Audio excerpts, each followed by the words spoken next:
تخيل لو فوقنا كلنا على حقيقة إننا مجرد روبوتات على هيئة بشر، بنتعلم ونتطور باستخدام ذكاء اصطناعي. التطور اللي ممكن يؤدي في النهاية لكوارث غير محسوبة، طالما مفيش لا سقف ولا قواعد ولا مبادئ تتحكم بالتطور والتقدم ده. الخطورة الأكبر هتفضل في غياب كتالوج استخدام أو كتب صيانة تخلينا نعرف نتعامل مع أي عطل نواجهه، أو فيروسات تسبب خلل في النظام. الخلل اللي ممكن يخلي أي روبوت فينا يتصرف بشكل خارج السياق، يتصرف بشكل متطرف أو عشوائي أو حتى دموي. فيا ترى، هل يستطيع العالم البقاء في غياب كتيب التشغيل والصيانة ده؟ ربنا سبحانه وتعالى خلق البشر على فطرة سوية. كل إنسان من المهد للحد بيتعلم ويتطور ويكتسب خبرات جديدة، وده المبدأ اللي تصمم عليه الذكاء الاصطناعي من الأساس. ربنا سبحانه وتعالى خلق البشر، كل البشر، خلق غير كامل.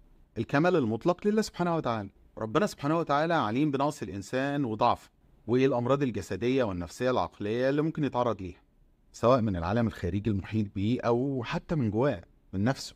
ربنا سبحانه وتعالى في كتابه العزيز بيقول: ونفس وما سواها فألهمها فجورها وتقواها.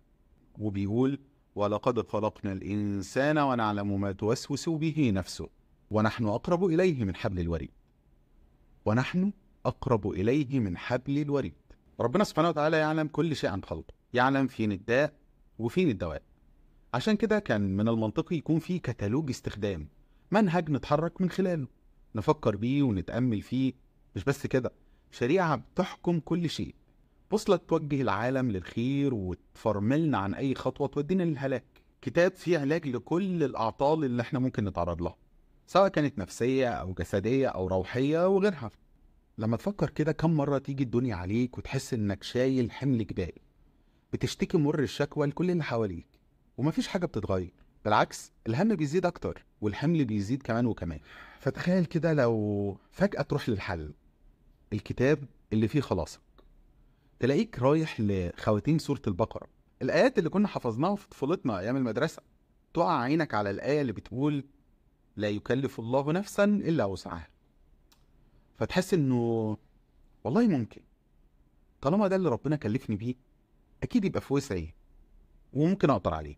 تاخد نفس عميق وتلاقي الآية بتتردد في بالك: بسم الله الرحمن الرحيم، يا أيها الذين آمنوا استعينوا بالصبر والصلاة إن الله مع الصابرين. فتستغفر ربنا كده وتستعيذ بالله من همذات الشياطين، وتبدأ تهدى وتفكر في الحلول. وفي أول جمعة تنور قدامك آية سورة الكهف اللي انت ممكن تكون بتقراها كل جمعة، فأتبع سببا، فتفتح عينيك على انك لازم تاخد بالأسباب. فتلاقي الأولويات بتترتب عندك، وانت بتمشي تلاقي الجدار مكتوب عليه: وما توفيقي إلا بالله.